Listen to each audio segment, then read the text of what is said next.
وہ کون سی جگہ ہے جہاں ایک بار سورج کی کرنیں گئی اور اب قیامت تک نہیں جائیں گی؟ حضرت عمر رضی اللہ تعالیٰ عنہ نے فرمایا، بسم اللہ الرحمن الرحیم، السلام علیکم ورحمۃ اللہ وبرکاتہ۔ ایک دفعہ ایک عیسائی بادشاہ نے چند سوالات لکھ کر حضرت عمر رضی اللہ تعالیٰ عنہ کے پاس بھیجے اور ان کے جوابات آسمانی کتابوں کی روح سے دینے کا مطالبہ کیا۔ ان میں سے ایک سوال تھا کہ دنیا میں وہ کون سی جگہ ہے جہاں آغاز سے لے کر قیامت تک صرف ایک دفعہ سورج کی کرنیں پڑی، نہ پہلے کبھی وہاں پڑی تھی اور نہ آئندہ کبھی پڑیں گی۔ حضرت عمر رضی اللہ تعالیٰ عنہ نے حضرت عبداللہ بن عباس رضی اللہ تعالیٰ عنہ کو فرمایا کہ ان سوالات کے جوابات لکھ دیں۔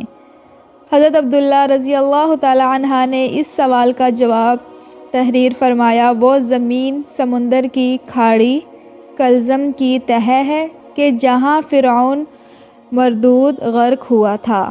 حضرت موسیٰ علیہ السلام کے معجزے سے دریا خشک ہوا تھا۔ حکم الہی سے سورج نے بہت جلد سکایا۔ حضرت موسیٰ علیہ السلام اپنی قوم بنی اسرائیل پار چلے گئے اور جب فرعون اور اس کا لشکر داخل ہوا تو وہ غرق ہو گیا۔ اس زمین پر سورج ایک دفعہ لگا، پھر قیامت تک کبھی بھی نہیں لگے گا۔ قرآن پاک میں حضرت موسیٰ کا قصہ اس طرح بیان کیا گیا ہے، حضرت یعقوب علیہ السلام کی اولاد بنی اسرائیل کو مصر میں رہتے ہوئے کافی مدت گزر چکی تھی۔ چونکہ باہر سے آئے ہوئے تھے اس لیے مصری انہیں اچھی نظر سے نہیں دیکھتے تھے۔ اس زمانے میں مصر کا ہر بادشاہ فرعون کہلاتا تھا۔ حضرت یوسف علیہ السلام 16ویں فرعون کے زمانے میں مصر تشریف لائے اور جس زمانے کا ذکر ہم کرنے والے ہیں وہ 19واں فرعون تھا۔ اس کا نام منفتح بن رمسیس دوم تھا۔ فرعون نے ایک خواب دیکھا جس کی تعبیر یہ بتائی گئی کہ بنی اسرائیل کا ایک لڑکا تیری حکومت کے زوال کا باعث ہوگا۔ اس پر فرعون نے حکم دیا کہ بنی اسرائیل میں جو لڑکا پیدا ہو اسے قتل کر دیا جائے۔ اس زمانے میں حضرت موسیٰ علیہ السلام عمران کے گھر میں پیدا ہوئے۔ ماں باپ کو سخت پریشانی تھی اور وہ سمجھتے تھے اگر کسی کو پتہ چل گیا تو اس بچے کی خیر نہیں۔ کچھ مدت تک تو ماں باپ نے اس خبر کو چھپایا، لیکن مارے پریشان کہ ان کا حال برا ہو رہا تھا، آخر خداوند کریم نے آپ کی والدہ کے دل میں یہ بات ڈال دی کہ اس معصوم بچے کو صندوق میں ڈال کر دریائے نیل میں بہا دو۔ حضرت موسیٰ علیہ السلام کی والدہ نے ایسا ہی کیا اور اپنی بڑی لڑکی کو بھیجا کہ وہ صندوق کے ساتھ ساتھ کنارے پر جائے اور دیکھے کہ خدا کس طرح اس کی حفاظت کرتا ہے۔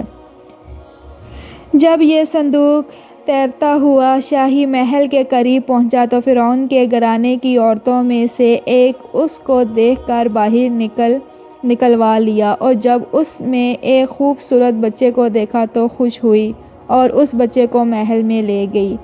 حضرت موسیٰ علیہ السلام کی بہن بھی فرعون کی خادماؤں میں شامل ہو گئی۔ فرعون کے کوئی اولاد نہ تھی۔ جب اس کی بیوی آسیہ نے ایک حسین و جمیل بچے کا دیکھا تو بہت خوش ہوئی۔ اتنے میں فرعون بھی آ گیا اور اس کے قتل کا حکم دے دیا۔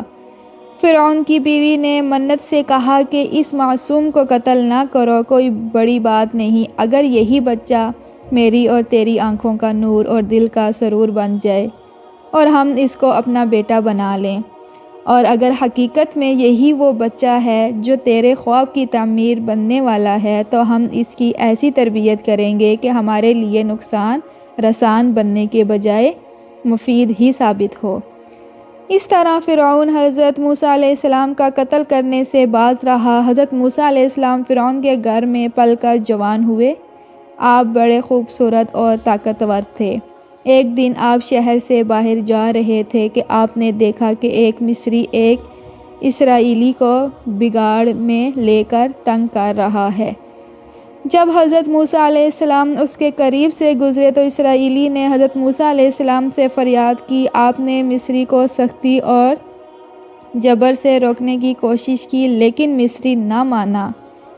اس پر حضرت موسیٰ علیہ السلام نے غصے میں آ کر مصری کے ایک ایسا طمانچہ مارا کہ آپ فوراً یہاں سے نکل جائیں۔ چنانچہ حضرت موسیٰ علیہ السلام سے بے سر و سامان نکل کھڑے ہوئے اور منزلیں طے کرتے ہوئے مدین کے شہر پہنچے۔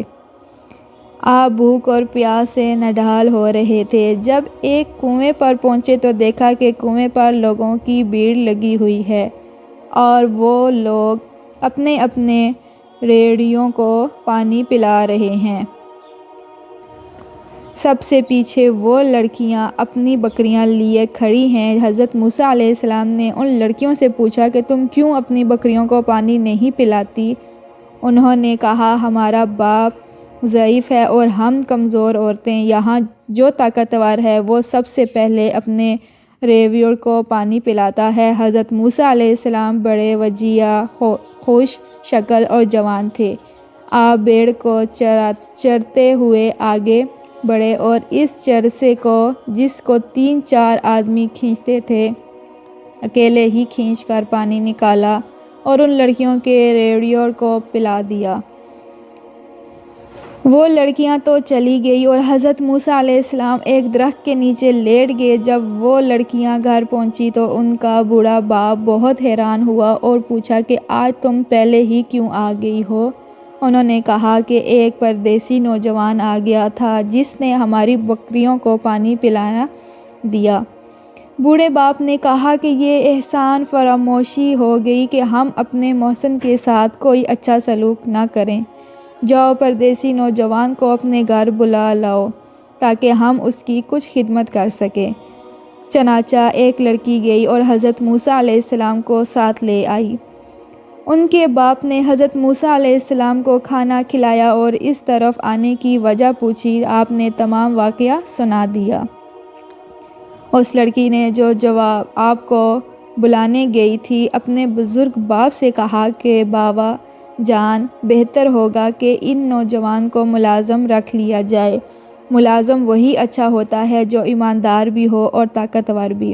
یہ سن کر وہ بزرگ بہت خوش ہوئے اور حضرت موسیٰ علیہ السلام سے کہے کہ اگر تم 8 سال میری بکریاں چراؤ تو اپنی یہ بیٹی تمہارے نکاح میں دے دوں گا، اور اگر تم 2 سال اور بکریاں چراؤ تو یہی لڑکی کا حق مہر ہوگا۔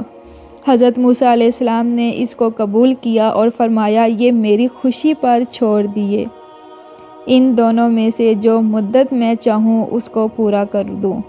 چنانچہ مقررہ مدت تک بکریاں چرانے کے بعد حضرت موسیٰ علیہ السلام کی شادی ہو گئی۔ ایک دن حضرت موسیٰ علیہ السلام بکریاں چراتے ہوئے دور نکل گئے۔ آپ کی بیوی بھی آپ کے ہمراہ تھی۔ رات ہو گئی اور آپ راستہ بھول گئے۔ رات بڑی سرد اور تاریک تھی۔ آپ کو آگ کی تلاش تھی۔ ادھر ادھر دیکھا، سامنے کنواں سینا پر چمکتا ہوا شعلہ نظر آیا۔ آپ نے اپنی بیوی سے کہا، تم یہیں ٹھہرو، میں وہاں سے آگ لے آؤں، اور ہو سکتا ہے وہاں کوئی ایسا آدمی مل جائے جو ہمیں سیدھا راستہ بتا دے۔ آپ چلے جا رہے تھے اور آگ دور ہوتی جا رہی تھی۔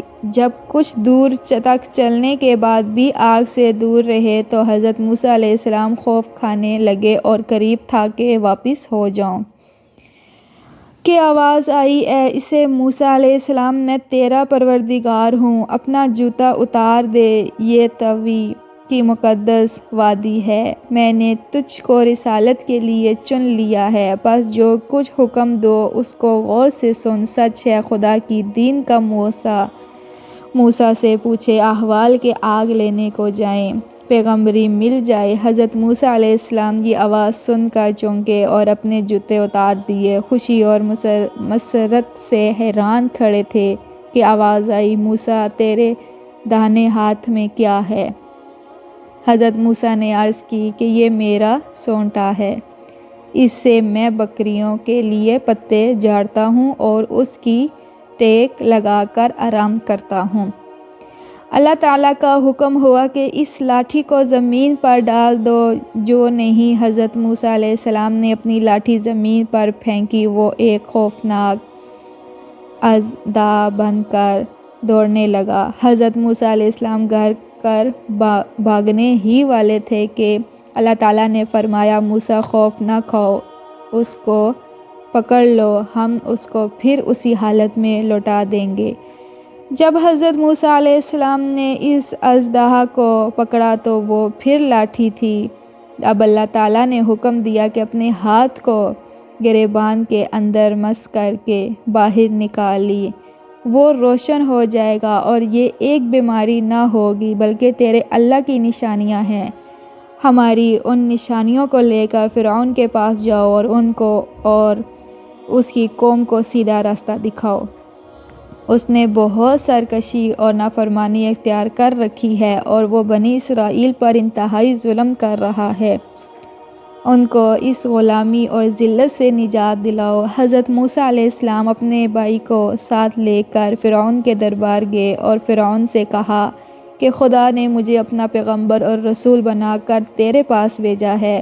ہم تم سے دو باتیں کہتے ہیں، ایک تو خدا واحد پر ایمان لے آؤ، دوسرے بنی اسرائیل پر ظلم و ستم سے باز آؤ اور ان کو غلامی سے نجات دو۔ فرعون سے کافی باتیں ہوئی۔ حضرت موسیٰ علیہ السلام نے پیار و محبت سے فرعون کو سمجھانے کی بہت کوشش کی، اور جب اس سے کوئی جواب نہ بن آیا تو درباریوں سے کہنے لگا کہ یہ کوئی پاگل معلوم ہوتا ہے، اور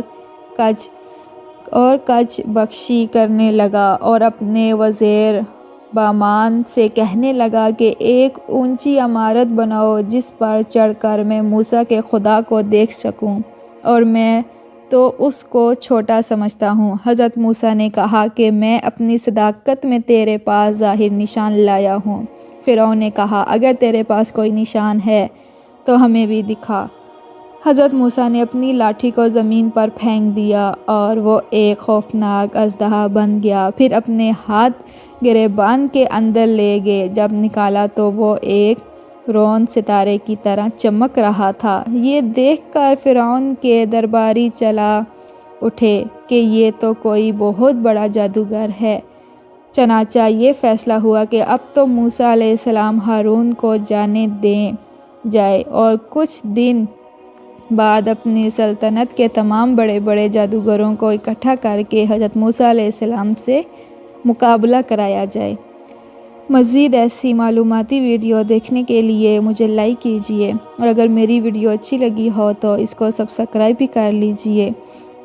کمنٹ باکس میں اپنے قیمتی رائے کا اظہار ضرور کیجیے۔ ملتے ہیں نئی ویڈیو میں، دعاؤں میں یاد رکھیے۔ اللہ حافظ۔